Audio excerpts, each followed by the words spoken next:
अरे किशन, कैसे हो? प्रणाम दीदी। खुश रहो। क्या हाल है? अरे नहीं ठीक है दीदी, परेशान है, बहुत परेशान है। क्या हुआ भाई, इतना ही उम्र में अभी से इतना परेशानी? परेशानी का बात ये है कि अब इंसान कमाएगा, रोटी का व्यवस्था करेगा कि बाल बच्चा के चक्कर में चिंता में मर जाएगा। अरे क्या हो गया, ऐसा कौन आफत आ गया जो ऐसा बात बोल रहे हो? अरे पढ़ाई लिखाई ढंग से नहीं हो पा रहा ना ये लोग का।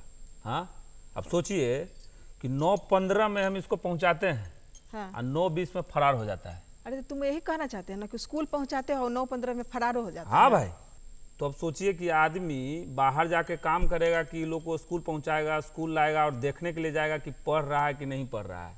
हाँ, अरे भाई, तो इतना परेशान होने का बात नहीं है, बच्चा पर तनका ध्यान देने पर।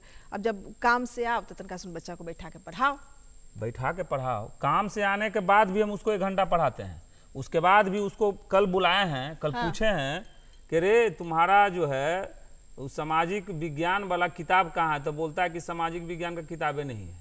तो हम तो समझ ही में नहीं आ रहा है हमको कि अब हम करें तो क्या करें। आप ही कुछ बताइए अगर कुछ किशन, उपाय है एक हमको सुनने में आया, यही चलते हम आए हैं मिलने के लिए। हाँ। हमको वो बगल वाली भाभी है ना, वो अच्छा। बोल रही थी क्या कि किशन जो है ना अपना बच्चा को लेकर के बाहर गांव छोड़ करके जा रहा है। तो। ओ अच्छा, भाभी बोली हैं। हाँ, सही है तभी ना बोली। हम आए हैं। नहीं, हम तो सोच लिए हैं, अब कल भाभी से बात किए थे, हम हाँ। भी सोच रहे थे गांव छोड़ के चल जाएं, क्योंकि अब सोचिए अभी लोग का पढ़ाई लिखाई नहीं होगा दीदी, तो ये लोग आगे चल के कैसे बढ़ेगा आगे, सोचिए। हाँ, कैसे इतना बढ़ेगा। जल्दी परेशान हो जाते हो। हम लोग की उम्र में आओगे तब तक तुम लोग का गजब हाल है भाई। अब ये बच्चा को गांव में नहीं पढ़ा करके तुम लेके जाओगे शहर में, सब कोई शहरे चला जाएगा, तो गांव को कौन देखेगा भाई? गांव के लिए भी तो सोचना है ना कि गांव कैसे अच्छा बने। अच्छा। तुम्हारे तो साथ परेशानी है, आर्थिक रूप से भी कमजोर हो। हाँ। तो सबसे बढ़िया है कि सरकारी स्कूल में अगर नाम नहीं लिखाए हो तो नाम लिखा दो। बच्चा सबको सरकार की तरफ से बहुत सुविधा मिल रहा है। हाँ। समझो कि यूनिफॉर्म जो है, उसका ड्रेस, उसका किताब, सारा चीज सरकार की तरफ से फ्री मिल रहा है। यहाँ तक कि बच्चा अगर खेल कूद में भी भाग लेना चाहता है उसके लिए भी सरकार मदद करे। अब सरकार क्या करेगी, सारा चीज करके दे रही है। लेकिन तब फिर ये लोग रुचि क्यों नहीं रख रहा है? क्या दिक्कत आ रहा है? कहाँ पे दिक्कत आ रहा है? एक काम करो, जाओ स्कूल में आ जाड़ के बात करो। बात किए हो कभी? नहीं, देवे नहीं किए हो, टाइम में नहीं मिलेगा। स्कूल में तो नहीं गए हैं, न बात किए हैं, क्योंकि उतना सरकार की उतना तरफ समय से नहीं क्या है। क्या सुविधा मिल रही है सब कुछ पता है कि नहीं? नहीं, इस सब के बारे में तो जानकारी नहीं है दीदी। नहीं जानकारी है ना, तो हम तुमको अभी हम जा रहे थे अपना बेटवा के लिए बात करने के लिए। अच्छा। वो हमारे गांव के बगल वाले गांव में अच्छा। कोई फंक्शन था, वही में आई हुई थी प्रोफेसर डॉक्टर संज्ञा पांडे जी। अच्छा। और उन्हीं से हम जा रहे हैं मिलने के लिए। और उस स्कूल में क्या सुविधा मिल रहा है, क्या नहीं, सारा चीज के बारे में तुमको अच्छा तरह से बता देंगे। बच्चा का भविष्य कैसे उज्जवल कर सकते हो। बच्चा तो देश का भविष्य है ना जी। बात तो सही है। तो बच्चा को हम कैसे लायक बनाएंगे उसके लिए तो हमको बात करना पड़ेगा ना। जी जी जी। तो इसी के लिए हम जा रहे हैं। हम तो अच्छा। कहेंगे तुम भी चलो अगर फ्री हो तो तो। चलिए, और की हम भी चलते हैं। हाँ, अरे तो जानते हो, तो वो मैडम के पास हम लोग चलेंगे, चल के बहुत अच्छा। सारा जानकारी मिलेगा। अच्छा। लेकिन जाने से पहले अच्छा। इस विषय से संबंधित देखते हैं एक रिपोर्ट। देखो, मानव द्वारा आदिकाल से ही ज्ञान का संचय किया जा रहा है। एक परंपरा के तहत नई पीढ़ी को पुरानी पीढ़ी से कुछ ज्ञान सामाजिक विरासत में प्राप्त होता है और कुछ वे स्वयं अर्जित करते हैं। ज्ञान की यह परंपरागत श्रृंखला ही शिक्षा है, जिसके द्वारा मानव ने अपनी मानसिक, सामाजिक, सांस्कृतिक प्रगति की है। समय के साथ विकास के क्रम में शिक्षा के क्षेत्र में भी उत्तरोत्तर विकास हुआ, जिससे ग्रामीण शिक्षा के स्वरूप में भी आमूल-चूल परिवर्तन हुआ है। आज ग्रामीण शिक्षा केवल साक्षरता तक सीमित न रहकर समग्र विकास का आधार बन चुका है। पूर्व समय में ग्रामीण शिक्षा का दायरा अत्यंत सीमित था। गुरुकुल या पाठशालाओं में केवल गिनती के बच्चों को शिक्षा मिल पाती थी। संसाधनों की कमी, गरीबी, सामाजिक रूढ़ियां और जागरूकता का अभाव शिक्षा के मार्ग में बड़ी बाधाएं थीं। स्वतंत्रता के बाद ग्रामीण शिक्षा के क्षेत्र में उल्लेखनीय परिवर्तन हुए। राष्ट्रपिता महात्मा गांधी के द्वारा 1938 में शुरू हुआ बुनियादी शिक्षा का यह सफर प्रौढ़ शिक्षा, सर्व शिक्षा अभियान, शिक्षा के अधिकार अधिनियम के साथ नई शिक्षा नीति 2020 तक पहुंचा, जिसने ग्रामीण भारत में शिक्षा के स्वरूप को पूरी तरह परिवर्तित कर दिया। आज ग्रामीण भारत में प्राथमिक शिक्षा के साथ साथ माध्यमिक और उच्च माध्यमिक स्तर की गुणवत्तापूर्ण शिक्षा उपलब्ध है। इसके तहत पंचायत स्तर पर ही पर्याप्त संख्या में प्राथमिक विद्यालय खोले गए हैं, जिसमें सभी विषयों के प्रशिक्षित शिक्षकों की व्यवस्था की गई है। विद्यालयों में पर्याप्त संख्या में क्लासरूम, खेलकूद के मैदान, प्रयोगशालाएं, कंप्यूटर, इंटरनेट की व्यवस्था की गई है। साथ ही शिक्षा को आधुनिक स्वरूप प्रदान करने के लिए स्मार्ट क्लासरूम भी बनाए गए हैं, जिसमें बैठकर बच्चे पढ़ते हैं और देश दुनिया के बारे में डिजिटल माध्यम से जानकारी प्राप्त करते हैं। गांव में आज 10+2 तक के लड़कियों की शिक्षा के लिए भी विद्यालय में आवश्यक सुविधाएं उपलब्ध हैं।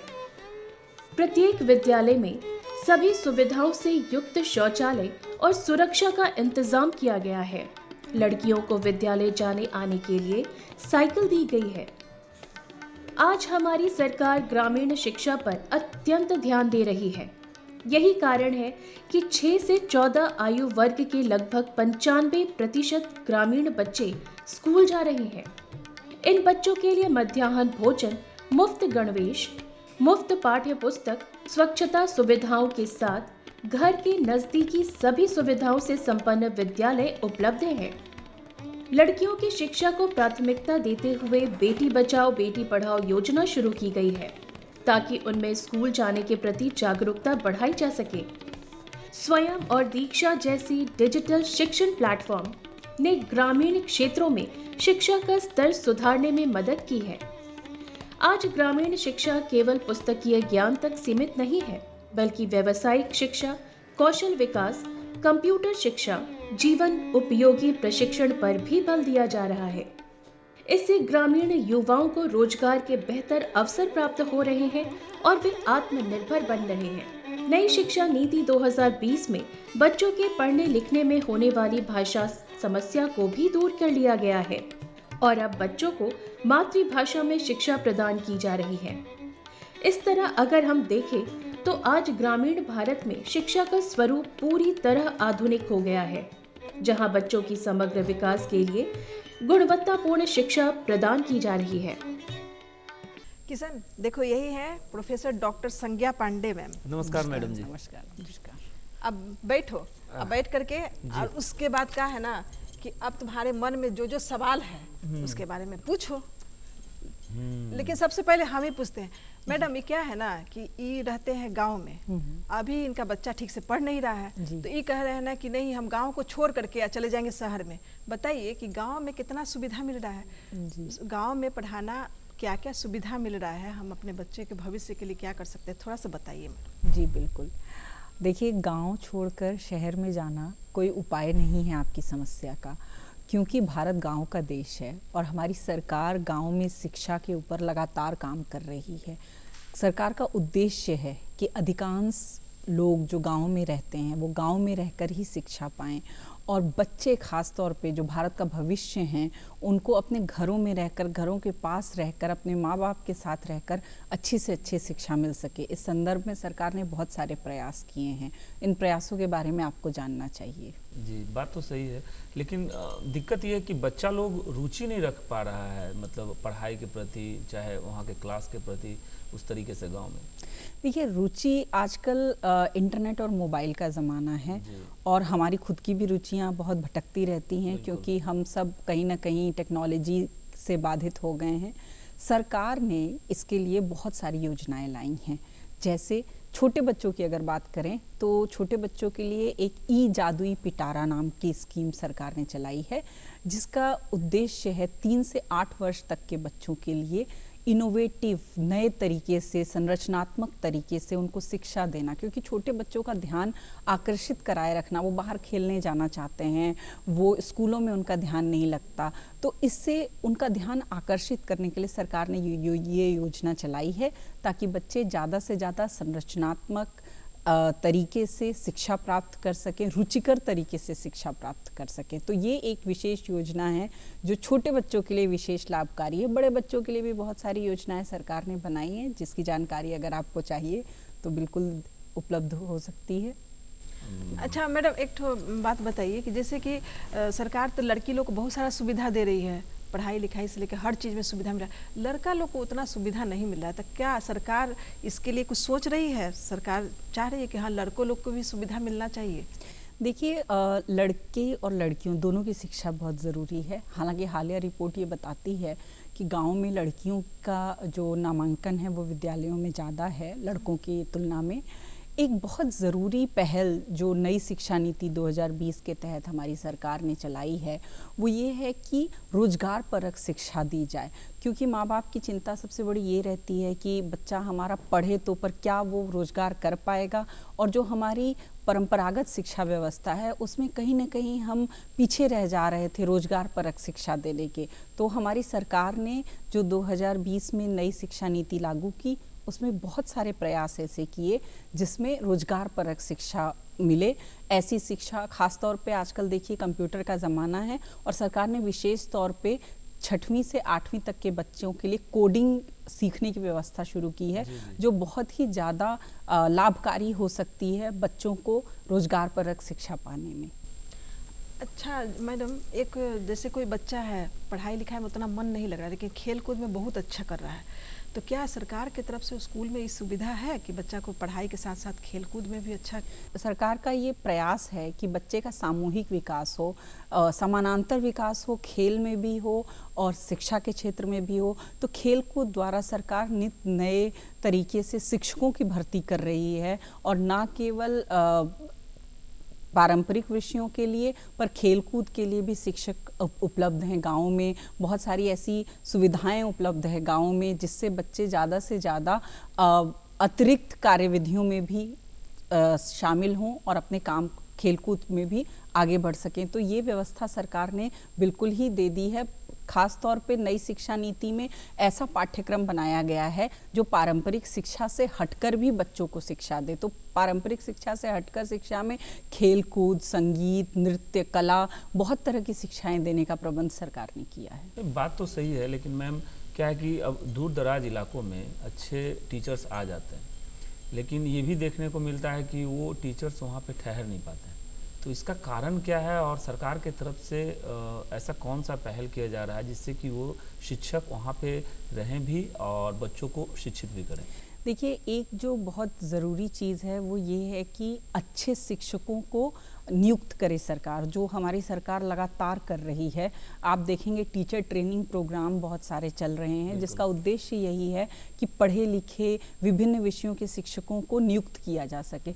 इसके अलावा लोगों को देखिए, टेक्नोलॉजी एक ऐसी चीज़ है, तकनीक से हम सब बंधे हुए हैं। गाँव में रहने वाले शिक्षक जो वैसे शहरों में पढ़े लिखे हैं, अगर वो गाँव में जाते हैं तो वहाँ भी उनको तकनीकी रूप से समृद्ध बनाने का सरकार प्रयास कर रही है और बहुत सारे ऐसे नई नई योजनाएं ला रही है। जैसे अभी फ़िलहाल कुछ दिनों पहले सरकार ने एक योजना लाई, अटल टेलरिंग लैब, जो 2023 में लाया गया, जिसमें कि हर विद्यालय में, गांव के विद्यालयों में टेलरिंग लैब स्थापित किए गए। उन लैब में शिक्षकों को भी और बच्चों को भी तकनीकी शिक्षा दी जा रही है। देखिए, शिक्षक स्वयं अपना विकास भी चाहता है और बच्चे का भी विकास चाहता है।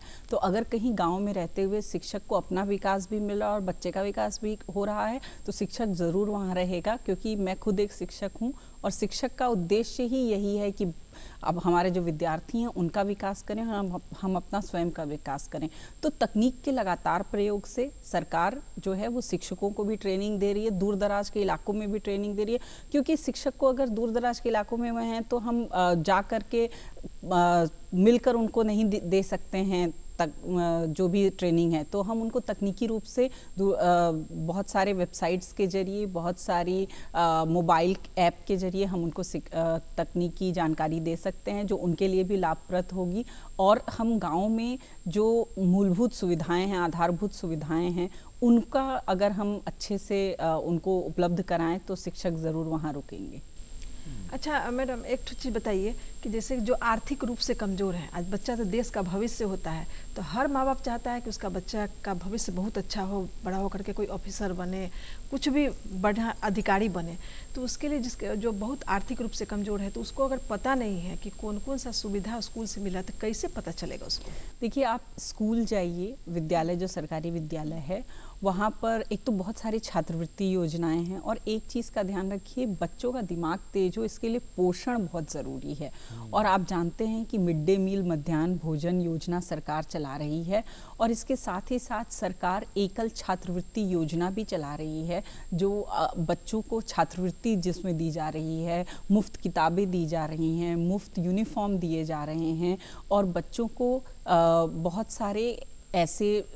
एक और चीज़ जो सरकार ने की है वो ये है कि प्रधानमंत्री DTH योजना के तहत सरकारी चैनल्स हैं जो फ्री टू एयर हैं, जो सबके लिए उपलब्ध हैं, तो बच्चे उसमें भी अपनी जानकारियाँ और ज्ञान वर्धन अपना कर सकते हैं। ये सारे चैनल विद्यालयों में भी देखने को उपलब्ध हो सकते हैं, वहाँ जाकर बच्चे देख सकते हैं। और आर्थिक आधार पर सहायता तो सरकार बिल्कुल कर रही है, क्योंकि सरकार का उद्देश्य यही है कि ज़्यादा से ज़्यादा हमारे बच्चे शिक्षित रहें, आत्मनिर्भर बने। और ये सारी स्कीम जो है, ये सारी योजनाएं आत्मनिर्भर भारत की जो सरकार, भारत सरकार की जो योजना है उसकी तहत बनाने की कोशिश कर रहे हैं। एक और बात हाल में बिहार के संदर्भ में आई है कि हमारे मुख्यमंत्री नीतीश कुमार जी ने सभी पंचायतों में 12वीं तक के विद्यालय स्थापित करवाए हैं, ताकि हमारे बच्चे जो 10वीं के बाद बाहर जाना पड़ता था या वो शिक्षा नहीं ले पाते थे, पढ़ाई अधूरी छोड़ देते थे, तो वो 12वीं तक की शिक्षा अपने पंचायती क्षेत्र में भी पूरी कर सके। इसकी योजना भी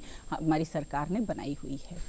दिक्कत हमारे साथ ये आ रहा है ना मैडम कि बच्चा स्कूल तो जाता है, जैसे हम दीदी को भी बोले हैं ये बात, लेकिन रुचि नहीं रख पा रहा है। अब स्कूल जाता है, वहाँ से भाग जाता है। घर पे अगर उसको बैठाए हैं पढ़ने के लिए तो 15 मिनट भी ठहर नहीं पाता है, निकल गया खेलने के लिए। तो ये सारा चीज़ जो देख रहे हैं उससे तो परेशानी होगा ही एक माँ बाप को। तो इसको कैसे दूर किया जाए, इसके बारे में कुछ बताइए। इसको दूर करने का एक बहुत अच्छा तरीका है कि आप तकनीक का इस्तेमाल करिए। आप खुद भी मोबाइल इस्तेमाल करते होंगे, आपके घर में टेलीविज़न भी होगा, आजकल सभी के पास उपलब्ध है।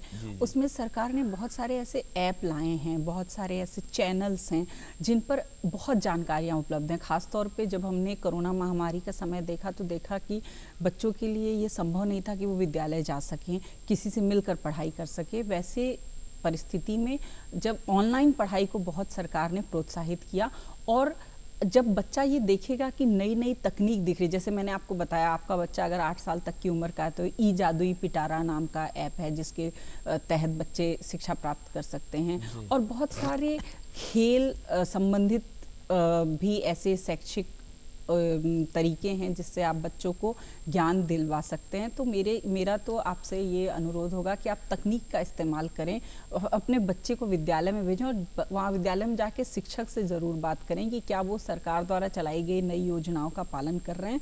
और मैं बिल्कुल उम्मीद रखती हूँ कि सभी गाँव में इन सारी सुविधाओं का, इन सारी योजनाओं का पालन किया जा रहा है। और जो बच्चा जैसे कि कुछ कला, जैसे कि पेंटिंग जानता है, स्केचिंग जानता है, वो सब के लिए क्या है, कुछ बच्चा लोग के स्कूल में जैसे मैंने आपको बताया कि कोडिंग एक टेक्निक है जिसको बच्चों को सिखाया जा रहा है।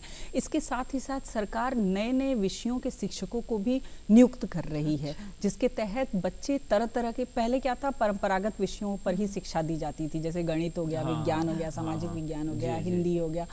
एक जो सरकार ने बहुत अच्छी पहल लाई है नई शिक्षा नीति के तहत, वो है कि निजी भाषा में, जो क्षेत्रीय भाषाएं हैं, उनमें प्रारंभिक शिक्षा पर जोर दिया जाए। देखिए, बच्चे कई बार स्कूलों को छोड़कर चले जाते हैं। इसका एक बहुत बड़ा कारण ये भी होता है कि उनको भाषा समझ में नहीं आती, चाहे वो हिंदी हो, चाहे वो अंग्रेजी हो, क्योंकि घर में वो जो हम भोजपुरी बोलते हैं, जैसे हम लोग आपस में बातचीत करते हैं, जो हमारी मातृभाषा है, बच्चे उस पर ज़्यादा ध्यान देते हैं। तो उन भाषाओं का इस्तेमाल करके शिक्षा दे रही है सरकार। ऐसी योजना सरकार ने लाई है, वो एक बहुत लाभकारी योजना है आपके बच्चे को स्कूलों में बनाए रखने के लिए।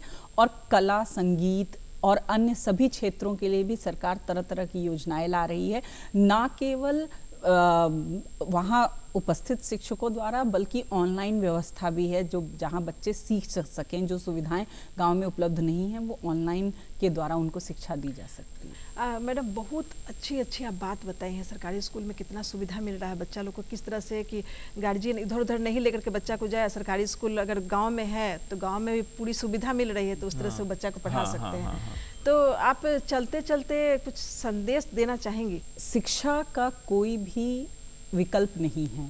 हमारा उद्देश्य होना चाहिए कि हम ज़्यादा से ज़्यादा लोगों को शिक्षित करें, खुद भी शिक्षित हों और शिक्षा का प्रचार प्रसार करें। हम गाँवों में रहें, शहरों में रहें, दूर दराज के इलाकों में रहें, कहीं भी शिक्षा ही एकमात्र छात्र वो दीपक है जो हमें भविष्य की ओर रोशनी के साथ ले जाएगा। तो शिक्षा पर विशेष ध्यान दें।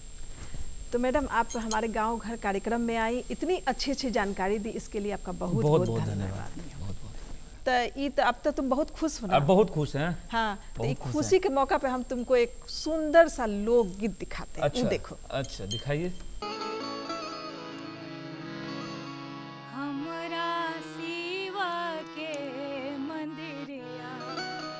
सोनवा चम चम चमकेला,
कैसा लगा लोकगीत? अरे तो मजेदार था है ना, बहुत बढ़िया। हाँ। तुम्हारे लिए हम कहे, तुमको तो खुश होना चाहिए ना कि इतना अच्छा बच्चा के भविष्य के बारे में देखे हो, तो बहुत अच्छा लगा। जी जी जी। तो हमारा एड्रेस है कार्यक्रम गांव घर, निदेशक दूरदर्शन केंद्र पटना 8,01,।